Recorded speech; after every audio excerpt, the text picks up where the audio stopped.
The views and opinions expressed in this podcast by the host and or the guest do not necessarily reflect the views of the host and or Paranormal Buzz Radio and or its sponsors. Use of any material produced by Paranormal Buzz Radio without express written consent is prohibited. Paranormal Buzz Radio will not be held responsible for you holding your knees, crying, and rocking in a corner in a puddle of your own urine, or being beheaded by a group of children in a cornfield. In fact, if you come across a group of children in a cornfield, we promise to make fun of you as you run away screaming in terror. Listener discretion is advised. You are now entering the all-consuming realm of Shea's Paranormal Chat, where the things that are better left unsaid are actually said. Shut up and sit down.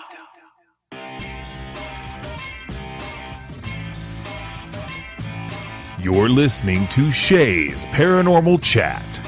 Paranormal podcasting done Shea's way. Tons of fun. Dude, seriously? A bit sarcastic. Hashtag investigator, not hunter. But always real. Don't get your panties in a twist. Oh my god, really? This is real, raw conversation.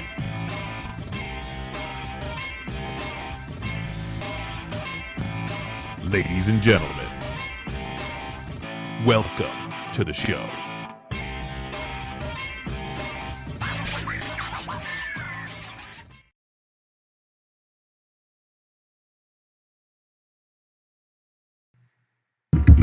Hello and good evening, everybody. Welcome to Shea's Paranormal Chat.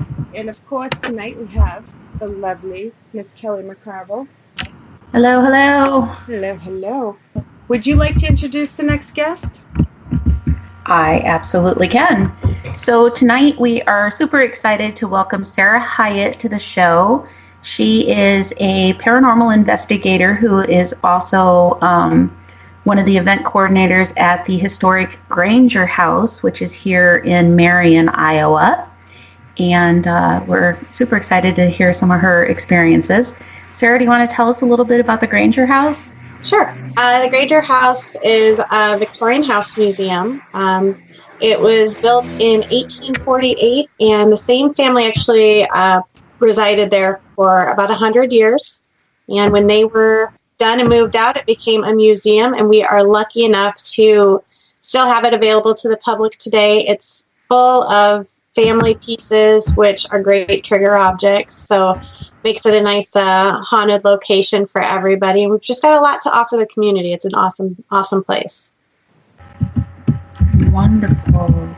So, I mean, I've worked with you a little bit for different things that we've done, but I know that you work with like the paranormal events. Do you do all of the events that are out there now, or? I am the lucky head of our marketing and programming committee. So yeah, I'm kind of in charge of everything. And we have a wide array of stuff. So we do historical presentations. We, over Christmas, did a Charles Dickens program that we do annually. So that's kind of fun. We do some kind of family type events too. We did talked about Dr. Seuss and then showed the movie How the Grinch Stole Christmas. So that was kind of fun too. And then of course we throw in the paranormal too. So wide range, I should say, of programming going on at the Granger House. We can meet about anybody's needs. I was so excited. I mean, the Granger House obviously has been around here forever, and I've done stuff there and I've gone to different events there, but I was so excited when they opened it up for the paranormal stuff because, I mean, there's so much history in that house, and it's like, it was a place I really, really wanted to get into and explore, and they'd always kind of just been, oh, we don't know. So I was super excited when they finally decided that was okay. When did they open it up for paranormal? Well, actually, I went to a program there during October. We do kind of some fun programming, just some different offbeat topics, and they did one on Haunted Iowa, so I attended. And they happened to make mention that the house was haunted during that. And I realized that the president that I had been denied by several times in the past was no longer there.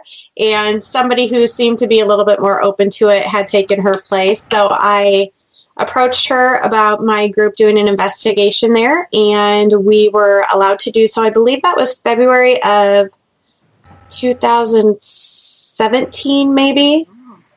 So recent, yeah, real recent. Yeah. And the great part about the Granger House is so far everybody who's come in has had some type of experience, which is amazing. But we're also still a relatively kind of unnoticed place. So it's not a place Those are the that's best places, though. I agree with you 110%. Those are my favorite places to go. So, anybody who's thinking about where can we do a really cool investigation, Granger House is definitely one of those places. Yeah, definitely. Definitely. And I know that the times that I've been out there, we've had very cool activity. The matriarch of the house has a very unique personality. Very much. And she keeps me on my toes and keeps me in line. So she will do that. We've also got a carriage house behind the actual house itself that is equally as haunted. And we've got different personalities in both locations. So we've got a lot to offer. I think the carriage house is going to be interesting because when I was out there, both times actually, they were basically telling me like people would their help that they had in the carriage house wasn't there all the time, almost like they were transients. Yes. Who came in, worked for a little bit while they were in the area and then moved on. So they didn't have like a lot of full-time staff. I don't know what to call it other than that. So I'm almost wondering if it'll be interesting to see if it's always that rotating spirit feeling or if there's consistent ones that are there as I continue to go back out, Oh, I'll be really curious to hear your findings on that. I can tell you where the Granger House is now used to be the edge of town. So people would, as they were coming into Marion, camp out on the Granger's lawn or stay in the house. Dora loved to have guests. That's the matriarch. One person that we've got out in the carriage house, his name is Mike. I have not been able to get his last name, maybe Jones, but I'm not 100% certain on that. Did tell us through the ghost box that he came to Marion on the train from Fort Madison. So that would fit exactly with what you're saying, Kelly, about the type of people who are out there and why he would be out there, because he probably did stop in town and help out. Right, yeah. So, besides working at the Granger House and being the event person there, you have been a paranormal investigator for a lot of years. So, when did you actually start doing your investigations? I was trying to think of when it exactly started, and I want to say it was probably around 2010 when I actually physically started. I had an interest long before then. But at the community college here in town, I had an opportunity to take a continuing education class on paranormal. And after I took both versions of that class, I finally just said, why aren't we doing this? Why aren't we going places? So I got some friends together and we finally started going places and it had stuck. We love it. Super cool. And I don't know everybody on your team, but I know one of your primary teammates. You want to share who that is? Well, my husband is definitely, his name is Adam. He is kind of more in charge of the techie type stuff. So I can tell you my favorite piece of equipment is going to be a digital voice recorder. The rest of that, you got to talk to him about. He loves the SLS camera. We've had a lot of good luck with that. And my team has actually kind of spread out now. So we don't get together nearly as much as we used to. We all used to be kind of in the Cedar Rapids metro area. Now I've got members in Minnesota, in Chicago, and a few of us here. And we've actually kind of added some new personalities to the group as well. So we've got a nice array of people. Two of our members, Vicki and Leslie, are relatively new. Kind of started out just like I did. Always had an interest in it. But never really knew how to get started, and we've kind of been able to help them get into that, and they're great to have. Chandrell, Carrie, and Michaela are members who have kind of moved away, but they come back periodically to still investigate with us, and we're happy that they do, because we love investigating with them for sure. Very cool. Shay, I feel like I kind of took over here. I meant to tell you that beforehand, go for it. We work good together anyways, but this is, this is, this for once I know her better. So.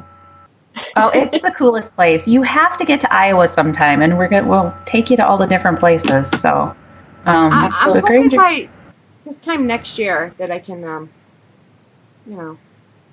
make you sure you want to come in the winter time?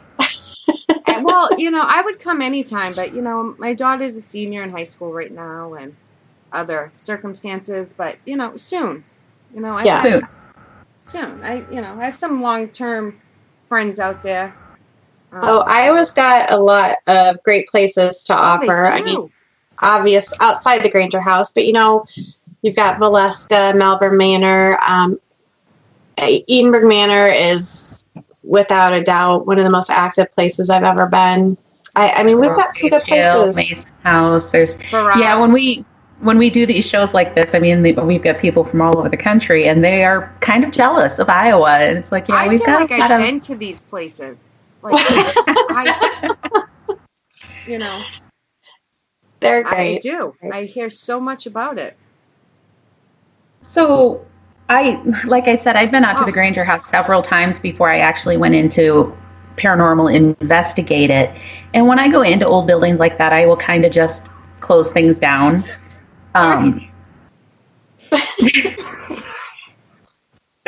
We lost her.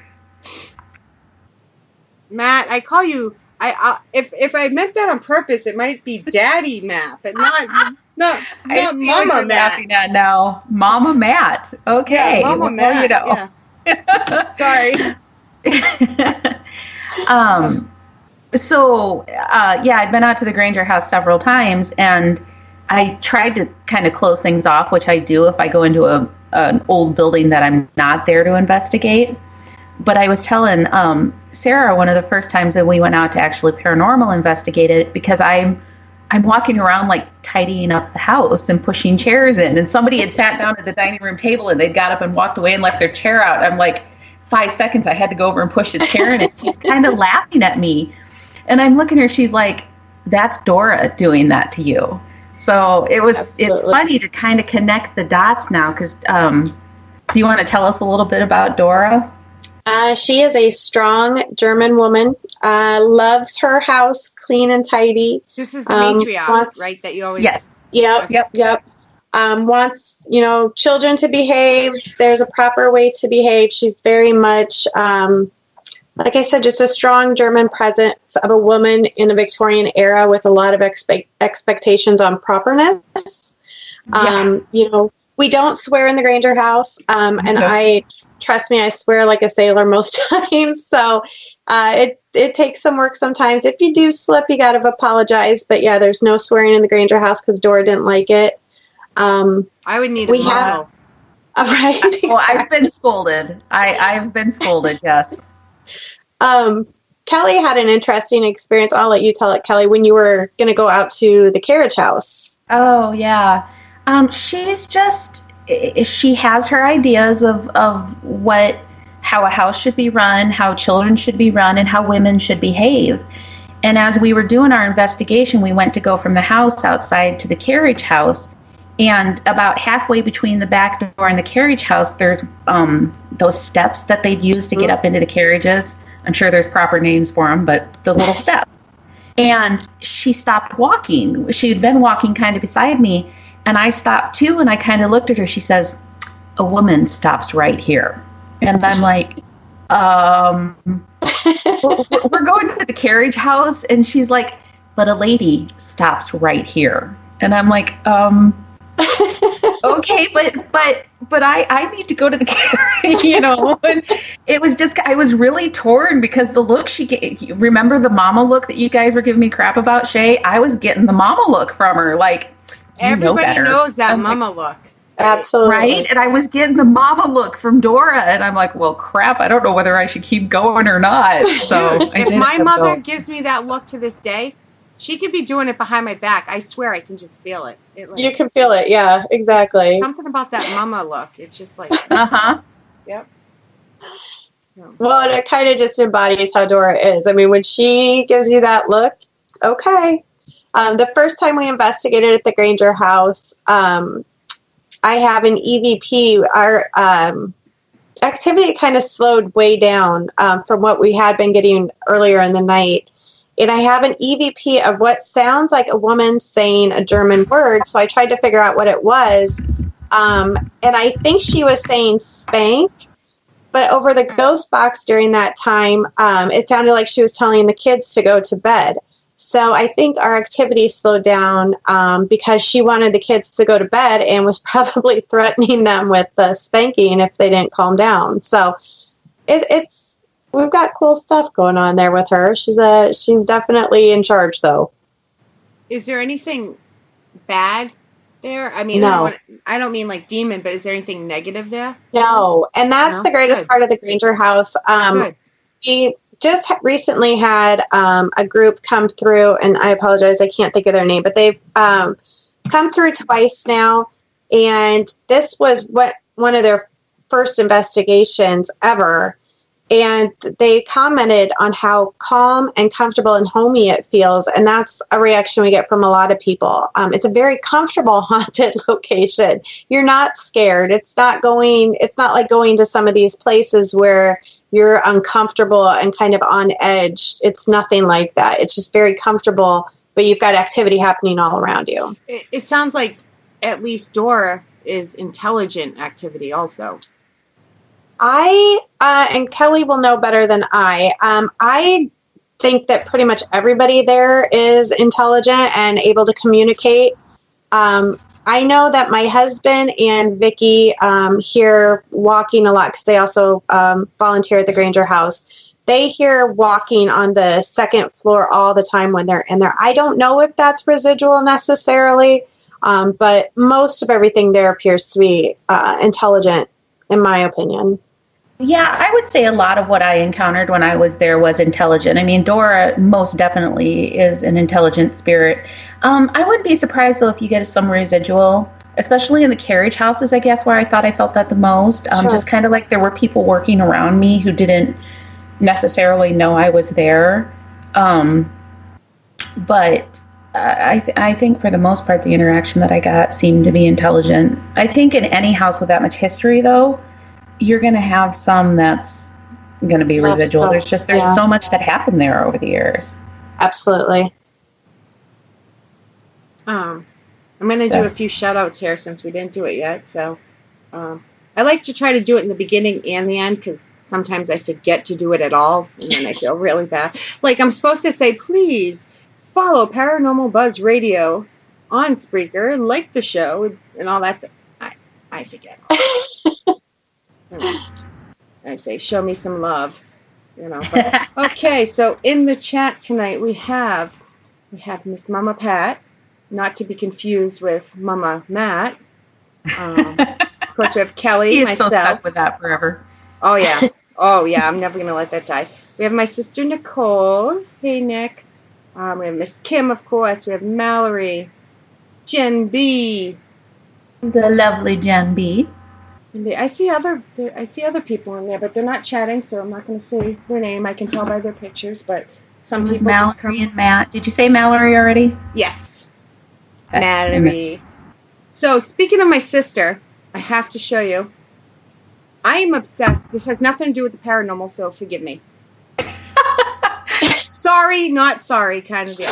I'm obsessed with those elf on the shelf pictures. Oh gosh, like, yes. I don't mean the kid pictures. I mean like, what grown the ups adult do. ones, yeah.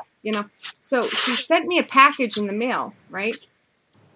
And I have my very own elf on the shelf, but just for you guys, ready? I'm going to move so you can see it. Ready? Yeah. He's hanging by the Christmas tree, by the lights, literally hanging. I didn't even turn the lights on. My cat pulled the lights down, so I'm like, it's a great place to hang them. It's been a long holiday season for him. Yes. He just couldn't take it anymore. He's only lived here for 2 days, and he said it was the longest holiday season of his life. That is horrible. That is horrible. Wait till next year. You guys will be seeing all the pictures. All right, now that I sidetracked us, as usual. So, Sarah, what other places have you investigated? In Iowa, I am originally from Tama, Iowa, which is connected to a town, Toledo. And growing up there, I was always told that the movie theater was haunted. And so we are the first, and as far as I know, only group to investigate that theater there. And that was really amazing. And I am very honored that they allowed us to do that. In fact, they recently tore the community building next door down, and we were the only group to have investigated that as well. We had a lot of fun with that investigation. We've done a stop on the Underground Railroad here in Iowa. I'm not going to share the location just because right now they're not opening it up to other groups, but it was amazing. I hope someday they do. But they were a little apprehensive to let us in because I don't think they knew what they were in for. And I'm just going to throw this out. I think they expected it to be Ghost Adventures, and it was nothing like that. So I hope that they're happy with the way things went and will allow other groups in there because it was pretty cool. Of course, we've been to out to Edinburgh Manor several times. I think we're at maybe 8 times out there or so. We've done Belvoir Winery in Missouri. We got to do, what is that mansion called? I'm blanking now. We did another mansion in Missouri, and then we did the Missouri State Penitentiary recently. That was awesome. Lemp Mansion? No, although they have got the best Sunday lunch. So if you are ever in St. Louis on a Sunday, you've got to go eat at the Lemp Mansion. Their pan-fried chicken is literally to die for. So definitely do that. Is there a Beatty Mansion or something that way? Yes, Beatty Mansion. Thank you. Right, thank you. Yes, that place is crazy. And we hope to get back to that location again sometime. The Palmer House in Sauk Center, Minnesota. I had one of the most insane experiences there. That's a pretty crazy place too. My husband and I have actually gotten to do the paranormal tour on the Queen Mary and had a really cool experience there as well. We have not, I always get asked if we've been to Valeska. I have not yet. Someday I definitely want to go. It's just we haven't made it there yet. We've got a trip planned for 2019 to go to Waverly, so I'm super excited about that. Nice. I'm probably missing some places. McPike Mansion in Alton, Illinois. And Alton by itself is just an amazing town. If you ever get there, they kind of boast themselves as one of the most haunted towns in Illinois. We've lost Kelly. She'll be back, though. Trying to think if there are any other places that really stand out. My group has been really fortunate to get to investigate some places that other people haven't, and we kind of focus on those types of places versus the places that everybody kind of. My sister and I are the same way. Yep. Yeah, and nothing wrong with the places everybody goes. Obviously, they're popular for a reason, and so we do try to make trips out to those places, but we kind of focus more on places like the Granger House where other people weren't really investigating, and it's always fun to be the first because you never know what you're going to get in those kinds of places. Mama Pat has a question. Sure. What is the most intense paranormal experience you've ever had? Probably in the basement of the Palmer House Hotel in Sauk Center. And we were there for a public event that was put on by Darkness Radio several years ago. I want to say it might have even been 2012 by now. And Bill Chappell, who does the equipment for Ghost Adventures, happened to be there, and he was down in the basement, and there were 4 of us from my group, myself, my husband, Chandra, and then a guy named Josh.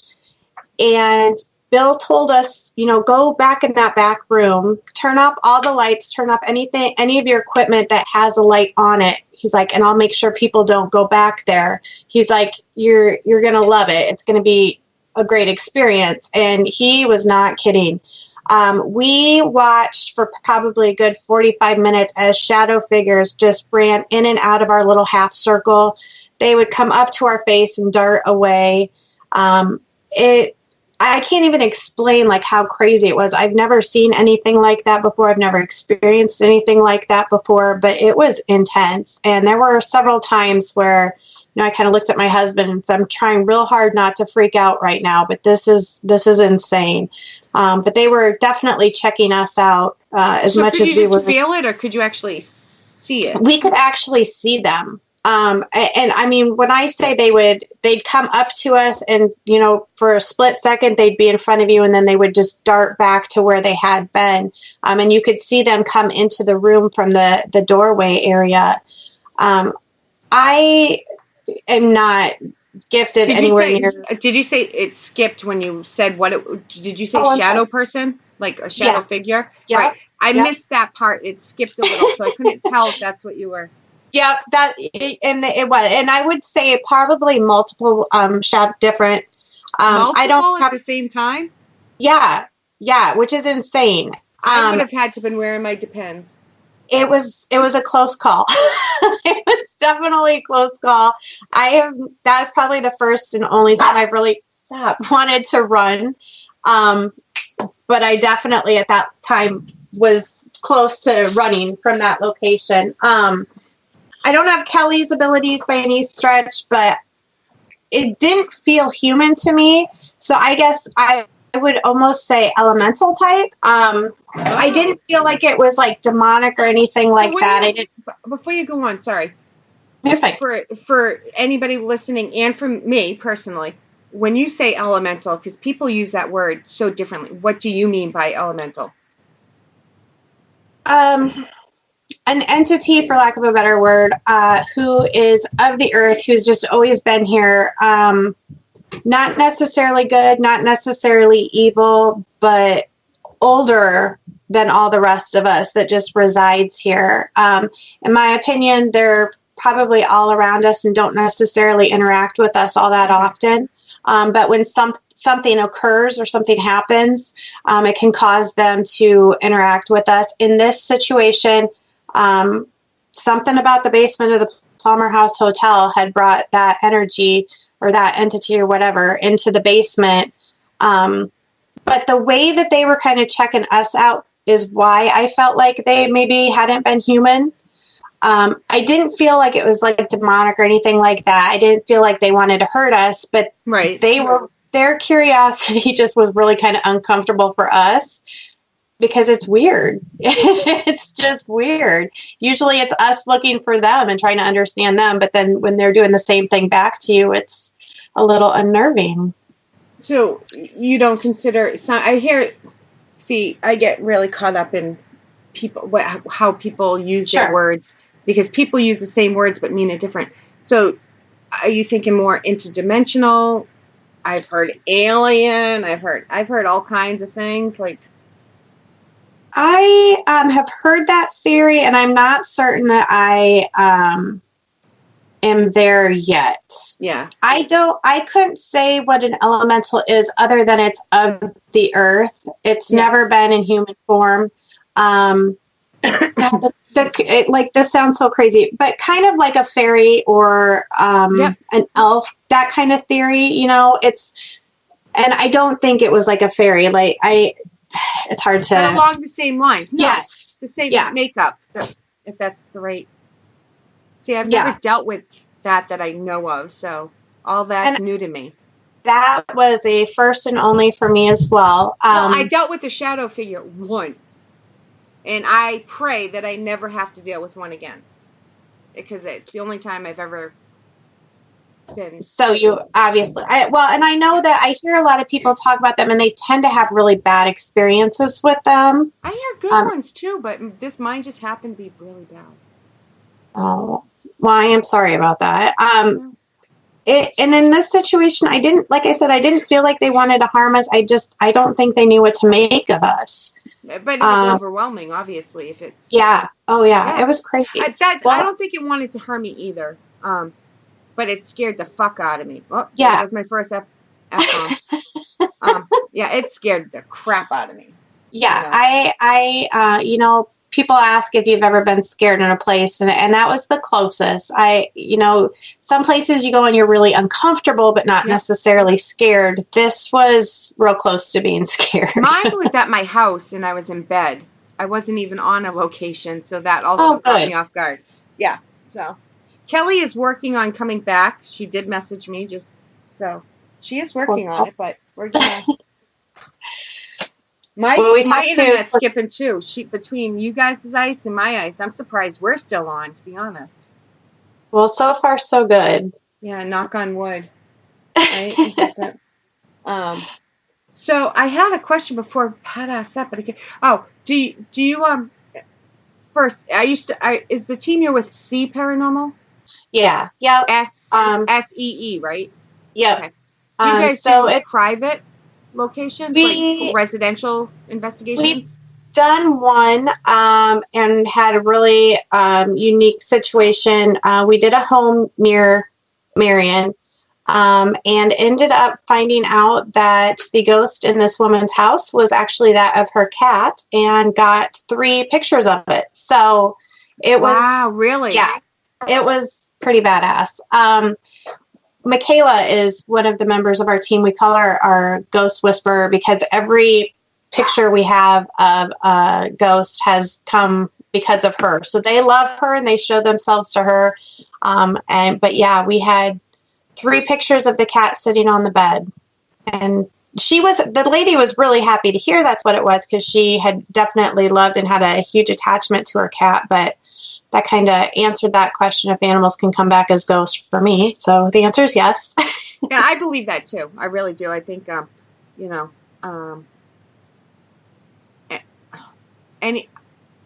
in my mind, which this might not be correct, so hold the hate mail, people. But in my mind, sorry, I told you I'm very sarcastic, but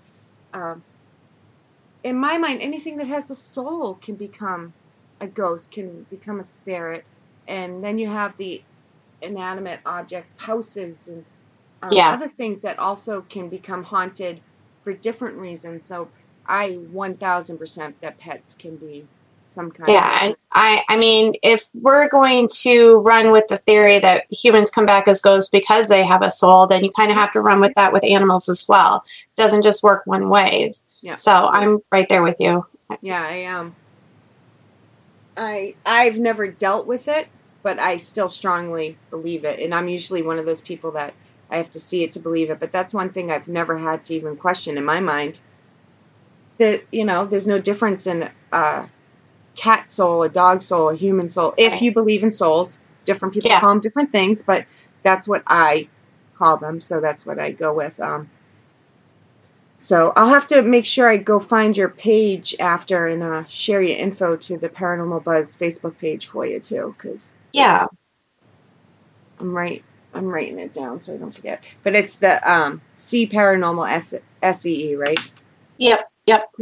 So.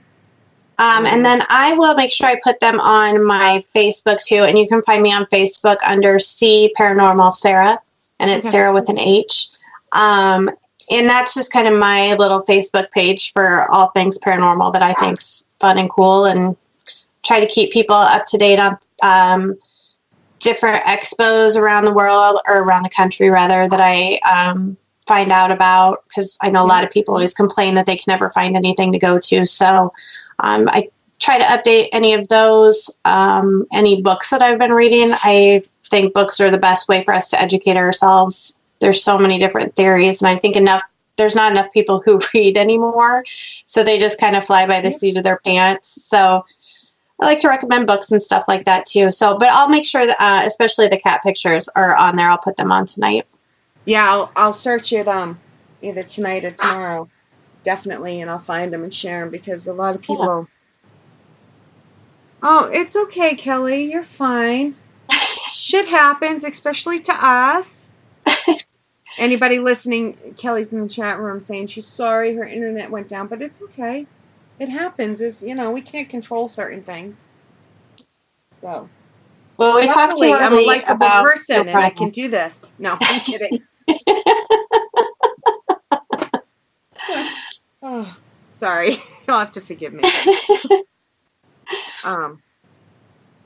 So yeah, cat. I would love to see. I can't wait to see that now. Sorry. Yeah, it's really cool. So I know. Let's see. I got it written down here in one of my notebooks. So I don't forget later. January 26th. It's a Saturday. That is when the Paranormal Investigation with Kelly is happening, right? Yes. And she is using the Granger House as her venue, and she has asked myself and my husband to join her. So we're excited to kind of get to present to her group, and then we're going to do a group investigation, which will be really fun. I'm really looking forward to it. And are you, from what I've heard, and forgive me if I'm wrong, you guys are going to be mixing some psychic versus equipment, not verse, but with, you're going to mix the two together, scientific and metaphysical, I should say. Absolutely. See what we can come up with. See if, it's always really cool when you can find proof, I guess, with your equipment that backs up psychic evidence. So hopefully we'll come up with something. Paranormal investigators say that, and then the psychics say it's good when the equipment can back them up. Like, it works great either way, but I just find it funny how you can usually tell, right, which side of the coin you're on.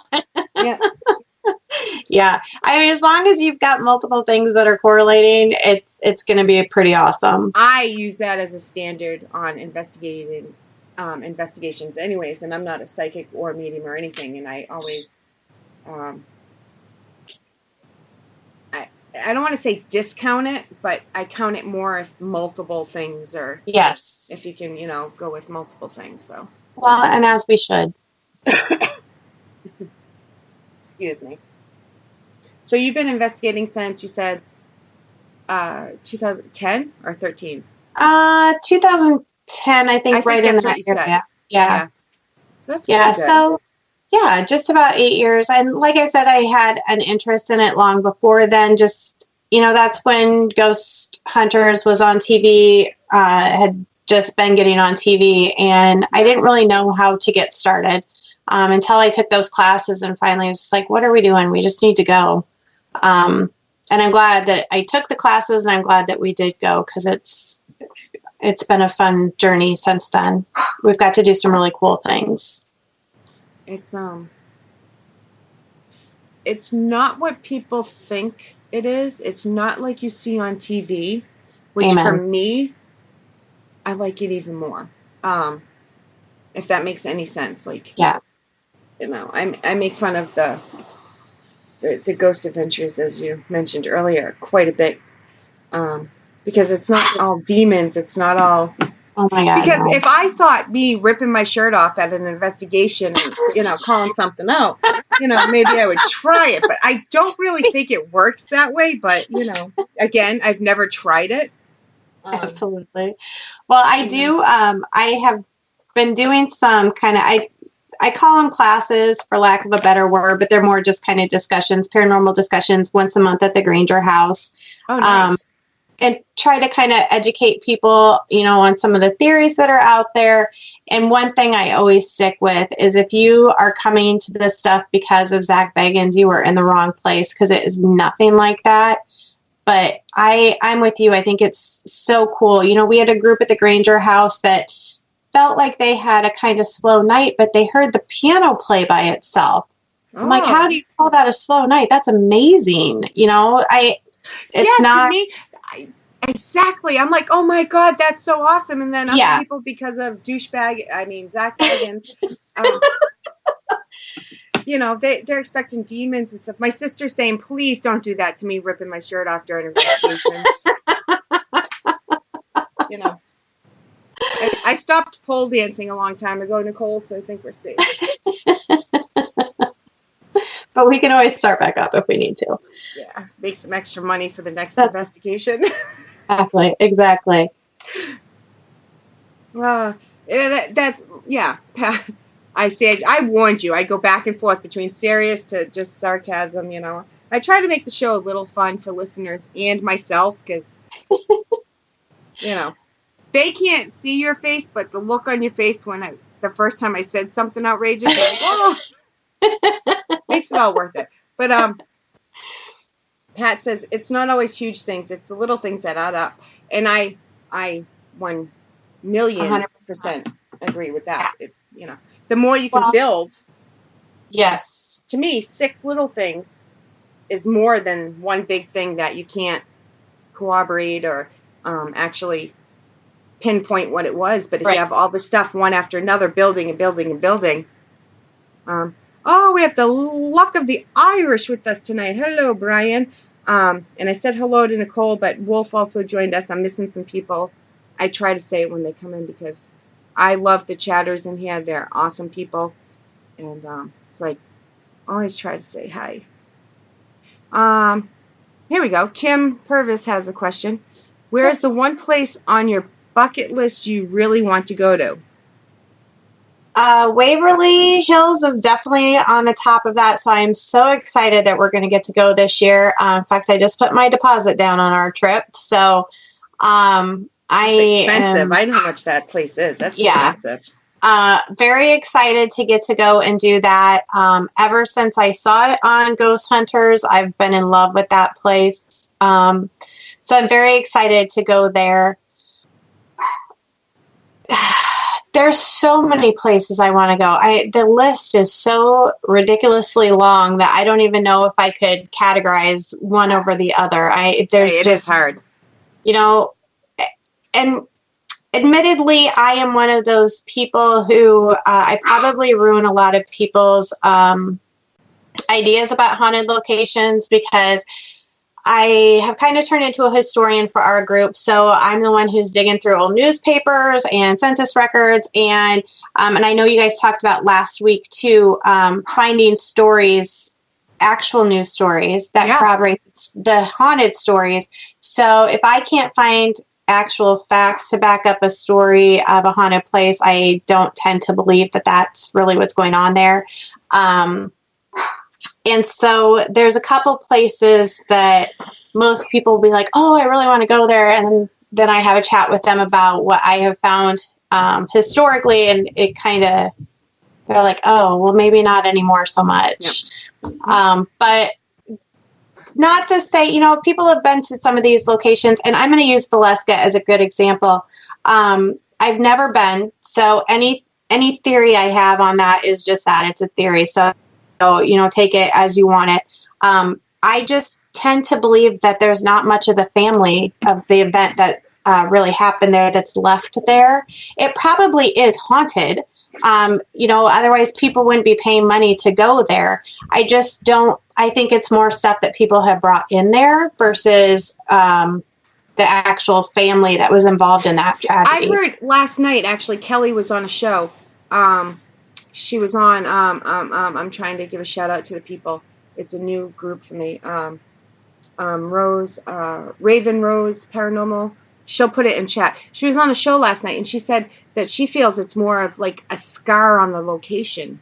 And she'll correct me if I'm wrong, but I think she agrees that, please correct me, Kelly. It was, it's more of a scar.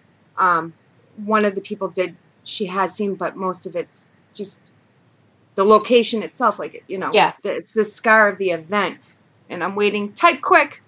She's typing. They're 30 seconds. They can be up 20 to 30 seconds behind. So that's why I'm like solid. Yep. Raven Rose Paranormal. She was on them last night. So I think you're kind of up the same alley as her with it.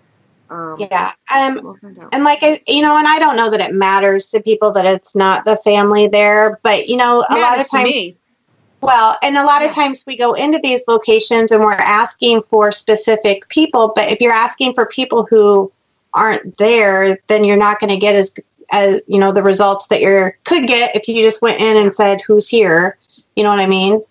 Yeah, I do, because I think, if we hear stories or other groups have got stuff with certain names, eventually we will use that. We will say it, but Nicole and I are very good about going in and saying, "Hi, I'm Sherry. This is Nicole." Or she'll say, "Hi, I'm Nicole. This is Sherry. Nice to meet you. How you doing? Yeah. What's your name? You feel like talking to us?" Just like more normal than, "Hey, Pete, are you here with us?" Right. But we will try to incorporate some of the stories we heard. But Sure. yeah, we do pretty good at, "Hey, this is us. We're here to hang out with you. How you doing? Big time. How's the weather? What do you think of the weather? You like, just anything. But that's when you get some of the normal. best results too. Yeah. When you're just having a conversation or you're asking them questions like that, because you're asking them a pretty open-ended question, like how's the weather, for example. Number one, you're going to find out what their experience is, where they're at right now. But if you get a response to that, that's going to be pretty specific to what you just asked. Yeah, exactly. Yeah. And so it just strengthens the evidence that you're getting back. So I agree with you. That's the best way to go. We're not being assholes. We're not being demanding, and we're not being like, "Hey, So, more. What is that? More bees with honey. What is that? You attract more bees with honey. Yeah. Yeah. Okay. Yeah. So, but, yeah. Kelly said yes, definitely. I think that was to the scar. She's perfect. Yeah. I would say that we're probably right about on the same place. That I just, anybody who's interested in doing paranormal stuff, I beg you to do your historical research with it. Do your investigation, but also do some historical fact seeking as well. Hope I don't crush anybody's dreams, but the Sarah Winchester house is one of the best examples I can give you. If you do your historical research on that, you will find out that almost everything that people have come to recognize as fact with Ms. Winchester was actually made up by a reporter who was denied access to her house to do a report, and fabricated the entire story of her being eccentric and all of these crazy things and why she was building, when her actual story, in my opinion, is much more fascinating. She was part of the Freemasons and believed in a lot of really interesting things that make the house, in my opinion, a lot more interesting than just this crazy lady kept building because she was scared ghosts were going to come back and haunt her. So do your research. I'm off my soapbox now. No. See, I like this. I like you even more now. The more you talk, the more I like you. No,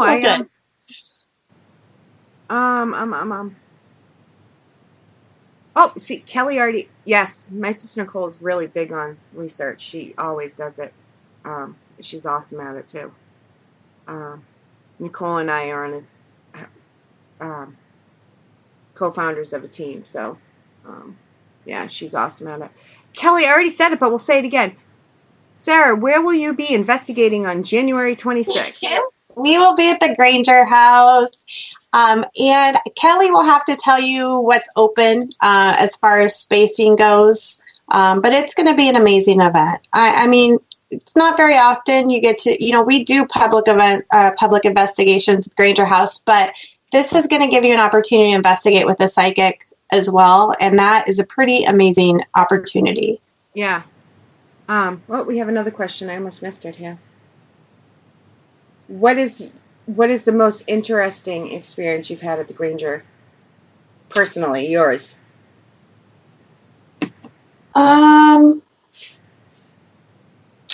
Well, one of my favorites, we talked about small things. One of my favorites is I had on a duster jacket during one of my classes one night, and I kept feeling something tugging at the back of it, so I just kept pushing, my hand back there, trying to get whatever was back there to leave me alone for a second. And my husband was sitting kind of parallel to me and was watching as the back of my duster was actually coming out, and he could see the tug on it. So he could see what I was feeling. So that's kind of one of my favorites. I have a very good friend of mine who's from Minnesota and is also a very gifted psychic, and he confirms for me what I figured, and that's that sometimes we get some of the activity from the Granger House over in my house at night. We've got leather furniture in my living room, and there's some nights where you can hear people out in my living room kind of moving all around. So we just tell them to go back home and things quiet down pretty quick. But those are probably... Now, as the investigator in you, yes. Do you consider that an attachment or a hitchhiker? Because I think there's a huge difference. I would say hitchhiker. Yeah. I mean, usually when we tell them go home, it quiets down almost immediately. And through, kind of talking to that, and we rely on the ghost box pretty heavy, but if you practice that craft and really work with it, you can get some really good things out of it. But it sounds, what they've told us is that they have the free will to go between places. So they're not just stuck at the Grainger House. So they want to go to where their farm used to be. They used to have a cattle farm. They could go there. It's where the Linmar High School is here in Marion now. They could go wherever they wanted to. I think that people... trying to be politically correct. Don't be. I think I agree with you is what I think people forget that just like you and I, we're both humans, but we're different. I think ghosts and spirits, they're not going to be the same as every other one. And although some might be stuck where they are for many thousand different reasons. Yeah. Others aren't, and they choose to go where they're going, and oops. Well, they had a house that they loved. Dora loved her house, Yeah. So why wouldn't she want to come back and check it out, make sure that we're keeping it the way she would have wanted it? And she's made it very clear to Kelly that she's got it in her head how it needs to be kept. So it doesn't surprise me at all that she comes back to check it out. So yeah. Oops, I spelled her name wrong. I just want to say hi to Sherry Ann in the chat, and I spelled it like my Sherry Ann. Oh. Is Kelly back? Is it working? Hi, guys. Hi. Oh, good lordy. I was going to say, Kelly's voice got deep, but she's with she has help. That was my tech support. That's what I figured. Sorry about that, guys. Sorry, I've been listening, but... Yeah, I know. I could say you asked another question, too, but I can't tell you. Yeah, hitchhiker, that's what I call them. I don't know what else to call them because they're not an attachment. I think that's a perfect term. Yeah. Yeah, and actually I really like that because we get asked all the time about attachments, and I don't consider them attachments. They just come with me sometimes, or they come visit sometimes. They're curious and went for the ride to check it out, so I say hitchhiker. That's, Well, and that goes, again, in my opinion, back to the whole ghost adventures phenomenon, that everything has to be so sinister, and people have these attachments and they're awful and they're trying to kill us in our sleep, and that's not it. That's not those things may exist, but for the most part that's not it. Yeah. So I have a curiosity poke the bear question for you, Sarah. Tell me. Have you ever encountered the evil, something that you would consider evil? I personally have not. I do protect myself when I go places, and I tell everybody I'm a Christian, so I rely heavily on that, and I believe that I've been fortunate not to. That said, and as we're talking about attachments, I do believe my husband had one and has passed it on to his son, because now my stepson is reporting very similar experiences that my husband had growing up.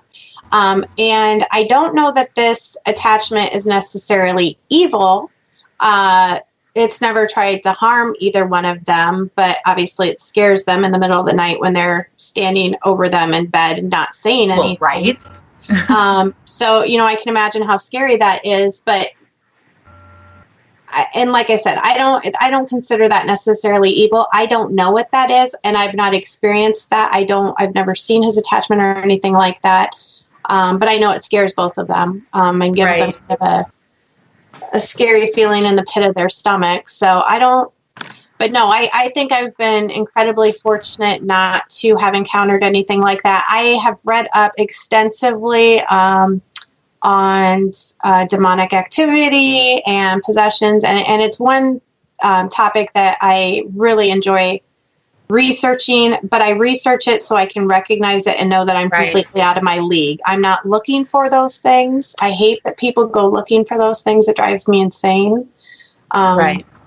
I just think it's always good for people to hear that, those of us who are out there in the fields doing this often, going into locations to interact with spirits, that we're not running into it every place we go, to try to help maybe steer the mentality away from what they see on TV sometimes, that, like you said, like it has to be a bad, horrible thing and there's negative everywhere. So I just like to ask that question to kind of show people.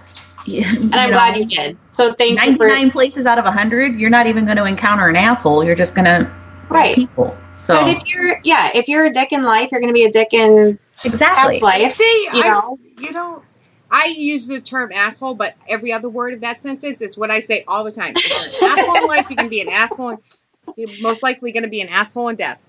Well, and most of what people probably are encountering is just somebody who's being an asshole. Frustrated. I, as a Christian, I very much believe in demonic activity, but I think it is so incredibly rare, and I hate that people just assume that every little thing is a demon. They'll see an orb in their house, and all of a sudden it's a demon. And don't get me going on orbs. Oh my God! That's a whole nother show. We could spend hours and hours talking about just that, Shea. I have. Oh God, yeah. Not live on here, but I have. That's a whole nother show for another day. Yeah, so. I have seen people send me these pictures of literally dust. Yeah. You're like, I have a demon in my house. Help me! And I'm like, I'm not a psychiatrist, dude. Right. I have a great thing, Wes Forsythe, and I forget the name of his show. I follow him on Twitter, but he posted Scarefest, right? Scarefest Radio, Scarefest, right? I think. Yeah. He posted something great on Twitter one day. He tweeted, sorry, I'm not very hip on terms. But it was something to the effect of, I'm not going to base my reputation on something that I can reproduce with toilet paper. And I'm like, that's genius. Yeah. We need to spread that word. It's just dust. Right. Yeah. And it's hard because people get so excited when they see it, and it's like, I don't want to crush their dreams, but, we'll be, even like one of the live streams that I did not that long ago, I was out someplace and I'm walking through the building and people are like, look at all the orbs. And, I'm trying to, without saying it's nothing, just say, this is an old building. It's dusty. It's dirty. But yeah, and that's not to say that I'm not going to dismiss every orb. There's some that are legitimate. It's just, again, 99 out of 100 probably, just like the location. I think there's more demons than there are real orbs, but it's right in the same boat, in my opinion. But I think they get mistaken for things if you don't, and we've all done it. I'm not on a soapbox, as you said. We've all done it, but just let it be. I've seen a ball of light in a pitch dark room where I can't see my hand in front of my face. What we see with our eyes, that I think is totally I agree. Different. Yeah. And I beg people to start making that recognize the difference in that. And just, if you think it's something, write it down and hopefully you've got something to back it up. And if you don't, just let it go. Yeah. Just let it be. Right. Which again goes back to that theory of investigating with you and your tools and your abilities and your senses and using everything all together. Sorry. Yeah. Yeah. Please. Yes. Yeah. I just, I get irritated about certain things. And I'm not perfect. I learn something new every day, but, I fight with people over my own pictures. Like, there's a ghost in your picture. No, there's not. There's an orb in your picture. No, there's not. It's my picture. And if I'm saying no, why are you arguing with me? Right. Well, and I know, I go back and forth, but it's hard because I don't want to contradict people. But, I could very well, I don't know about the group we'll have there on the 26th, but it's not uncommon when we have a public investigation for someone to say, oh, there's evil, there's dark, and I can't say that there's not 100% because I'm not feeling the same energy as they are, but it's hard for me not to say I'm not experiencing that. I don't feel that, but in the same token, I get attached to these locations and I will defend them, if somebody... My personal opinion for anybody, not just a psychic medium, but anybody, if you're at a public investigation and somebody's saying there's something negative, and you're not feeling it, speak up. Yeah, and I do. Yeah. All it takes one person to say, I feel something negative, and 3/4 of the group is going to be, oh my God, something negative. I have doors slamming and opening. Sorry. Without people? No, I think my son slammed the front door and it opened my door, which I'm going to have to shut because there's a group of people out in my kitchen. I'll be right back. Keep talking. But I think that's where I get protective of the locations, because like if we're at Granger House at the end of the month and people are saying, oh, there's a demon, I'm going to have to probably... No. I will listen to them. Yeah, I was going to say, I will listen and I will explore, but I'm probably going to have to disagree because I've been there enough to know there's nothing bad at Granger House. It feels super... I mean, we've talked about doing one of my intuitive retreats there. Yes. If I felt there was anything not safe, I'd never take people in unexperienced and say, hey, use your intuition, welcome things to talk to you. I wouldn't take them into a place that I thought was dangerous. Absolutely. Granger House. Question for both of you guys. I know I'm off the Granger House a little bit. Now, as Kelly's a psychic medium, you're an investigator. I'm an investigator.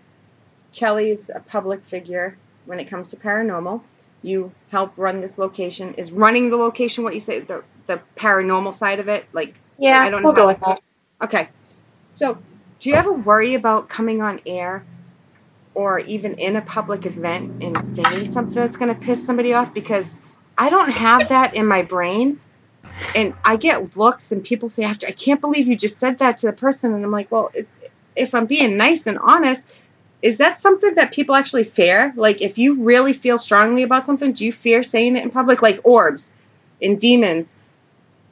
When I'm addressing a group, I don't. I'm pretty outspoken. I am a Capricorn, so I speak my mind probably more than I should. I'm also a dispatcher, so I am, in my opinion, pretty factual with people. Yeah. Now, having said that, when I'm at an expo or a convention and somebody shows me a picture and they are so excited about it because they think something's in there and I don't, I do struggle with that. But kind of like Kelly said, it's hard to burst somebody's bubble on that.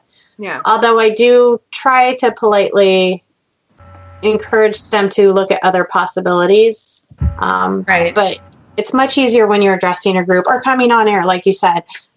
I'll tell you how I feel. Because the person's not in front of you, or like it's just like yes.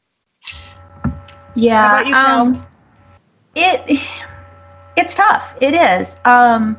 I've always been one to speak my mind and kind of just say, this is what I feel, this is what I believe. But when you are in front of the public more, you have to be a little careful, and I will never lie.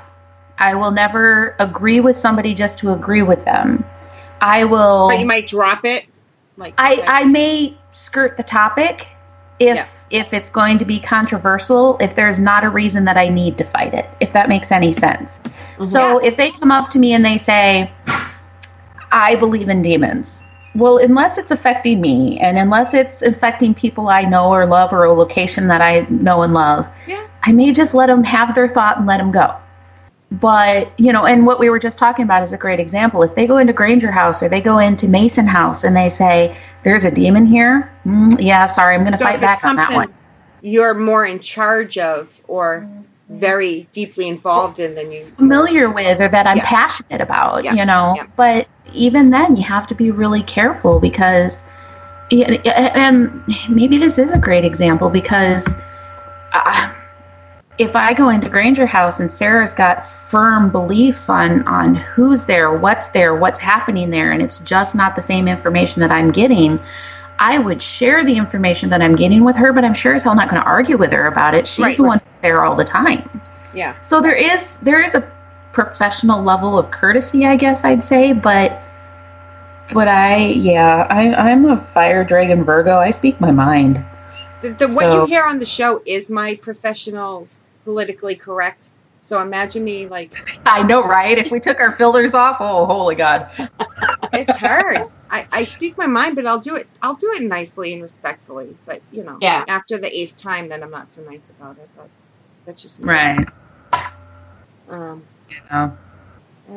It's tough. But I guess I also go with this mentality that they can like me or they can't. Yeah, I'm not doing this to please other people. I'm doing this because it's what I feel like I'm supposed to be doing. Right. And it's something that I'm passionate about. Yeah. Yep. So, and I'm in a little bit probably different position than either of you because I don't have like a show or anything else going on. So if people don't like me or don't agree with my opinion, it doesn't really affect me. If they've got a good point and it's something that maybe I can learn from, I am all open to that. But if you're going to sit and argue with me about orbs and you think I am full of shit and not worth talking to and don't know anything about paranormal because I don't believe in orbs, that doesn't really affect my life. I whether you like me on Facebook or don't, or, anything like that, I don't have anything riding on my popularity, I guess. So I feel the same way. Yeah. Yeah. And I would hope that people would appreciate the fact that I feel pretty strongly about my beliefs and where I stand on topics of the paranormal, but also because I'm also open to you presenting me with something else. Doesn't mean I'm going to agree with you, but you'll listen. Yeah. And I hope that people appreciate that or can appreciate that at least. One of the things that I always tell people when I'm hosting like a retreat, especially, or when I'm teaching one of my classes, I'll start out by telling them that I'm going to tell you what my truth is, what I've experienced, what I believe. But that doesn't by any means mean that that's what you have to believe, you know? And I welcome the conversations. I just always remind people it needs to be respectful. And I think as long as that can happen, then I'm not going to change my beliefs just because somebody disagrees with me. But like Sarah said, I'm not going to close myself down so much that I'm not even going to listen to what they have to say. Right. I run my mouth, but I put a lot of thought into what others think when it comes to paranormal. And I usually don't end up changing my mind, but I will if you have an actual basis of what you're saying. Not just running your mouth, but if you actually believe something to be true or have some good points to it, I'll actually think about it. Not just for 5 minutes. I'll think about it for a couple days, and I usually end up, okay, maybe, or I usually, no, I'm still in the same position, but I will think about it. So, I sound like,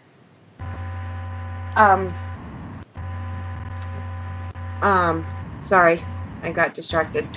I sound like I don't change my mind, but I do put a lot of thought into these things. Well, and that's just it. We're not just flying with, something. We've put thought into it. We've hopefully put some energy and research into it, and are giving you where we've come with all the things that we've been handed, I guess. So. And I think one of the things Sarah just said there is one of the reasons that I respect her and the work that she's done. And one of the reasons that I wanted to bring her on the show is I know that when she experiences something or when she gets information given to her, she will go and research it. She will think about it. She just doesn't jump to the conclusions. And that's one of the things that I really respected about her and the way that she investigates in her team. So, thank you. Well, yeah.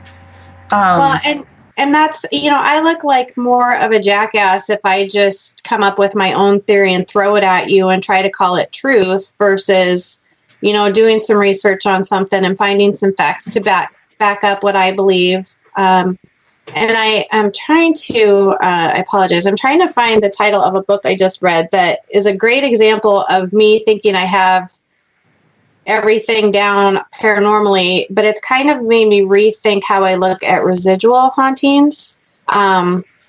And when I find it, I'll let you know. But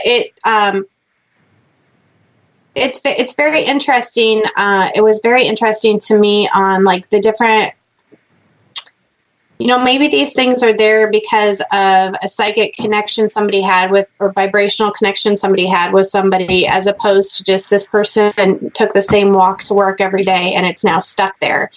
So it went a little bit deeper than that, and I appreciated that. And of course, I can't find the name of the book, but every day I find something else, and I may or may not tweak what I think about that. But it's exciting for me when I come across something that makes me rethink things that I believe. Yeah, me too. Absolutely. And I feel the same way. And like I said, I don't always change my opinion, but I give it my all to look at your opinion and look at your facts and look at what you're basing this on, and try to decide. Well, and that's what makes this field fun, really. Yeah. Well, and Go ahead. I've been doing this for a lot of years, but I love listening to other people talk about their experiences and what their beliefs are for the paranormal.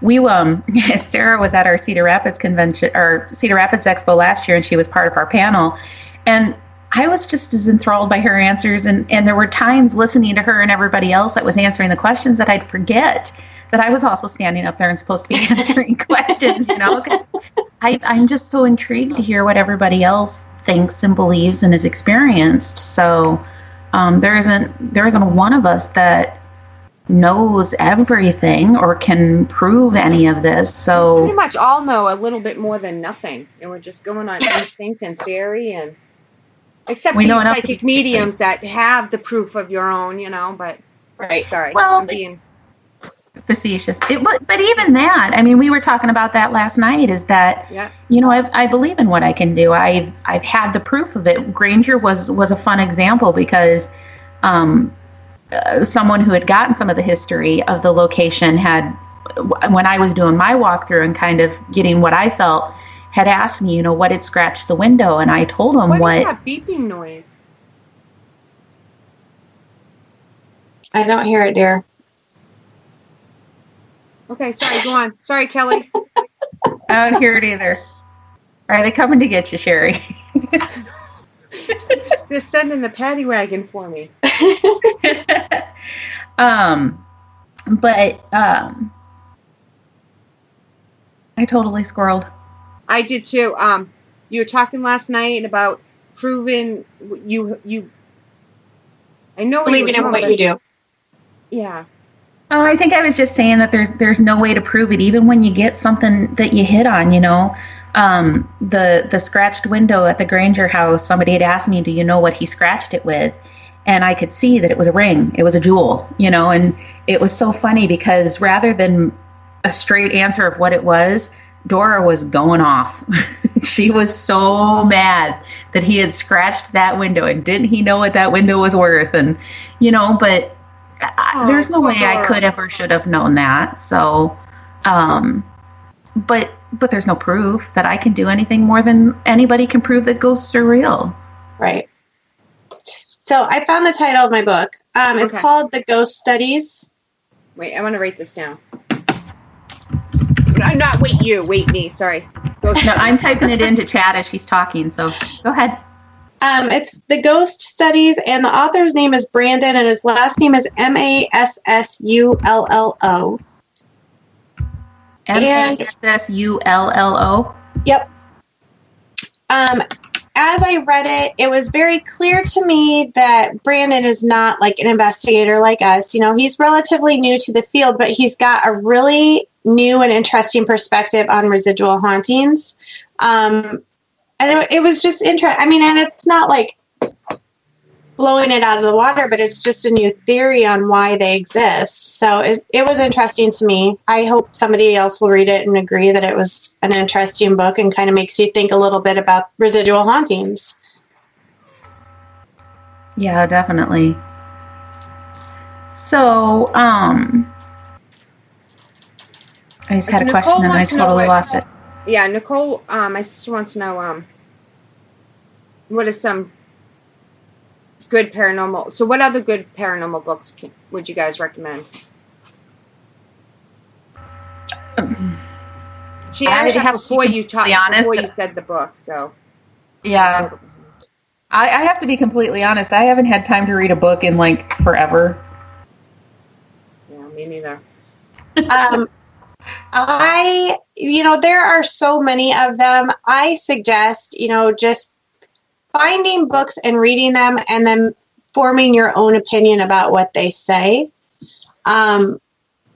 One author that I talk a lot about, and I am blessed enough to be friends with, is Troy Taylor, who's also a historian. And he's got some really interesting books on the paranormal. He also has some great books on history that tie in the paranormal with them. So that's really interesting.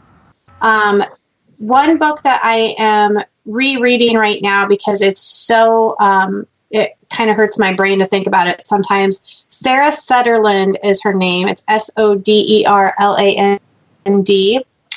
And she has got a book. Of course, I can't think of the title of it right now, but it basically is talking about, how science might tie into the paranormal. People always talk about wanting to find scientific proof of the paranormal. And it's deep, but it'll make you think about stuff and go, maybe this is it. Maybe this does give us a leg to stand on. There's another book, I believe it's called The Paranormal Equation. And I can't think of the author, but it's also a great book, also talks about why there might be scientific proof for the paranormal. But, go to like Half Price Books. You don't have to spend a lot of money. Go to Half Price Books, go to their paranormal section, find books that aren't just stories, that actually might be theories on stuff, and read them and then go from there. Form your own opinion from there. Yeah, or definitely. Go to the library. I'm a book whore, so I am all about buying books. But yeah, I beg people to just read. And yeah, definitely. And like she said, the books that are more about the theory, about the different ways to do it, not just the ghost stories ones are super fun, don't get me wrong. And I can tell you a million authors that have ghost stories that have books out there. But yeah, just do your research and dig a little bit. Everybody's got to find their own truth. But I think paranormal, we're heading in the right direction with everybody understanding that it is a good mixture of science and metaphysical. And that's how you get the true story of what's out there. Yeah. Sarah's book is called Quantum Parapsychology. So if you really want to bend your brain around some science and paranormal stuff, Quantum Parapsychology is a good book. I'm afraid of anything with quantum in the title. I know, right? Sarah, what was her last name again? Her last name is Sutherland. It's Soderland. Okay. I'm just typing in things as you talk about them. So okay. And I've heard Sarah talk to. She's a parapsychologist. She's extremely intelligent, and she's got a lot of really good theories too. So, like I said, it hurts my brain to think about some of these things sometime, and I cannot eloquently put the theories to you, but they make sense to me when I'm reading them. That makes sense. Yeah. I'm echoing in my ear. You're what? I know. I myself echoing over and over again in my ear. My internet is starting to skip, so every time I say one word, I hear it 3 times in my own head. But you guys aren't skipping it. Excellent. Yeah. That's excellent. So what other things do you have coming up now, Sarah? I am just putting some final touches on our paranormal discussions for the Grainger House for 2019. I kind of took a hiatus off the last part of 2018. So we're going to start digging right back into those. I love that I get people who are kind of new to the field that come and sit and listen to me. First of all, the fact that anybody comes and listens to me is amazing, but then we can sit and have a discussion about it.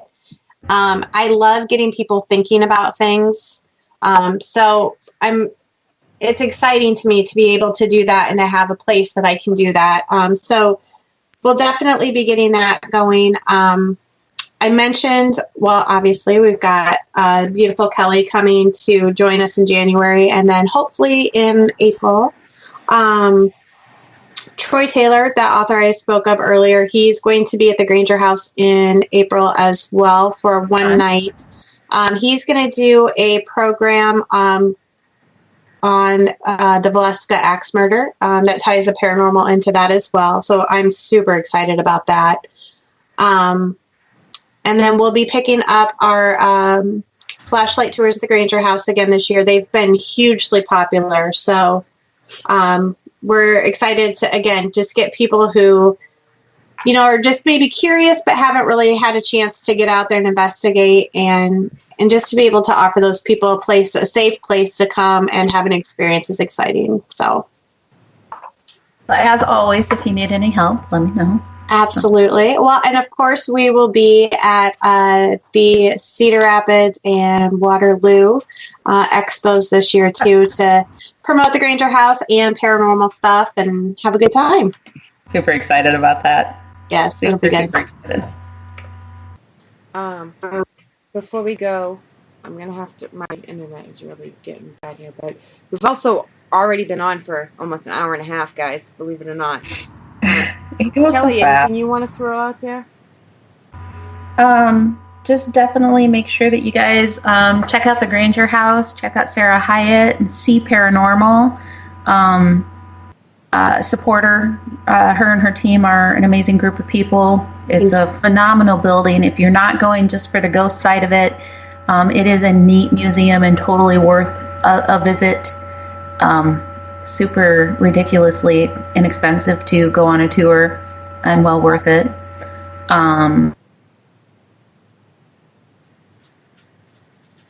Oh, did we lose her, or is she thinking? It's hard to tell. Oh, I think we lost her. But I can't think. Oh, go ahead. I just want to. Most of the information also on her website. Is it mysticalmoonspinner.com? It's up on Paranormal Buzz. It's something like that. So I'll get all this stuff shared out. I'll have her send me some links of your stuff, and I'll look up the other ones. Perfect. But no, thank you. I didn't mean to interrupt you, but thank you.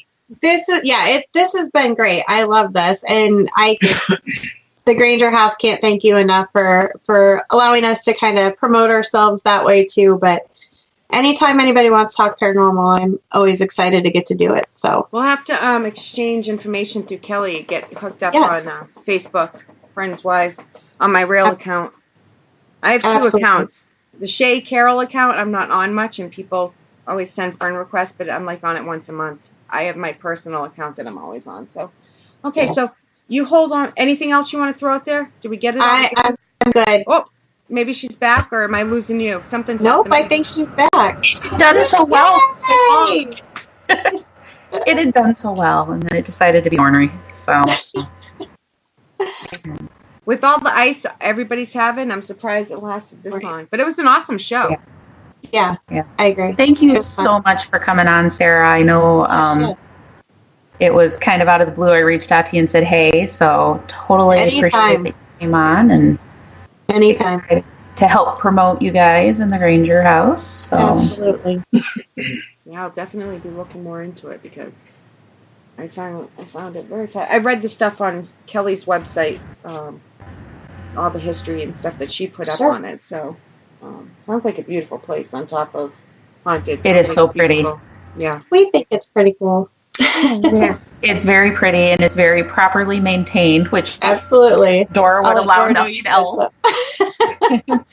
All right, let's Kelly, you want to do shout outs? You want me to? Yeah, I can try. I'm on my computer. I almost forgot. As long as I keep my internet, we'll. Okay, if you pause, I'll take up where you left off. Okay, so we have Kim Purvis and Nikki and Matt and the beautiful Shea, of course. Mallory, Miss Jen B. Mama Pat. Mama Pat. Love you, Mama.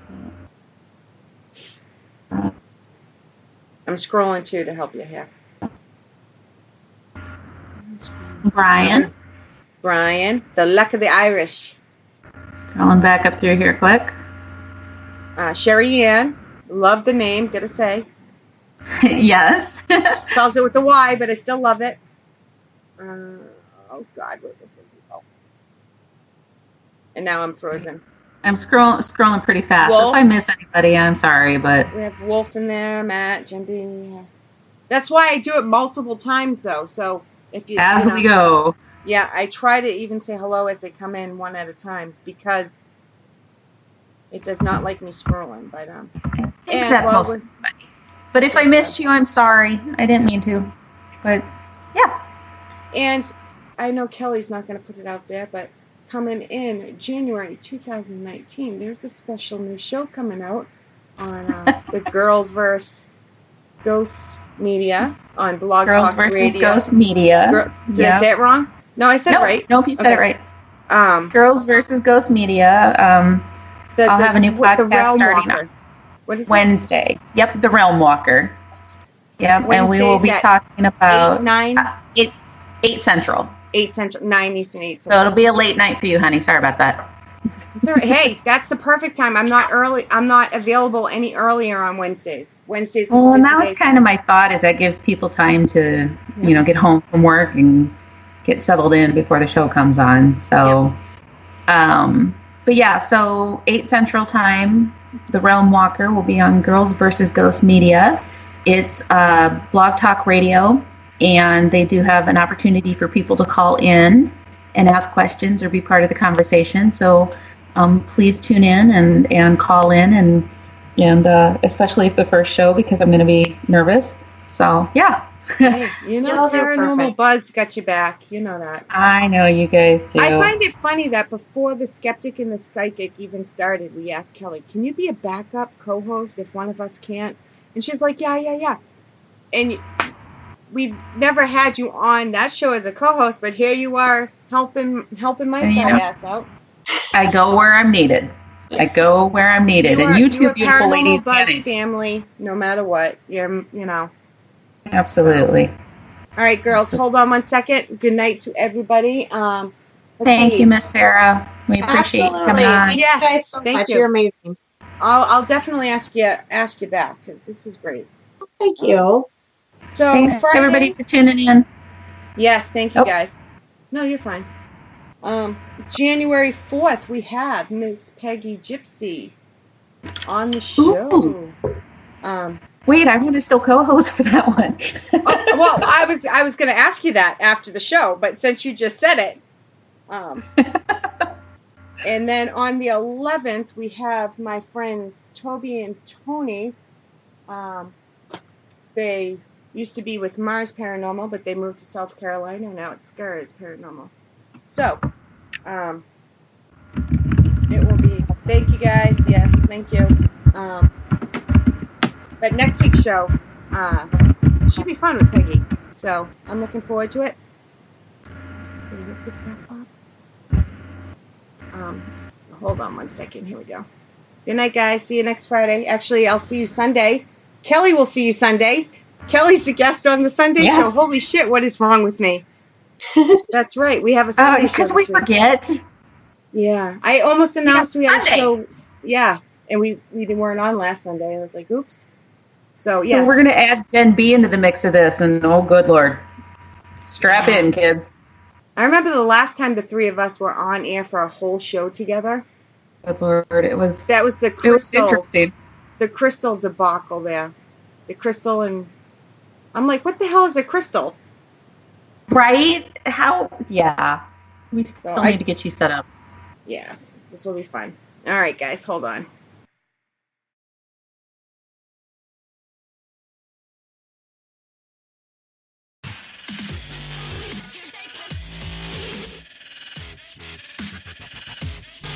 For more information regarding what Paranormal Buzz Radio has to offer, visit our website, paranormalbuzzradio.com. Like us on Facebook, follow us on Twitter and Instagram.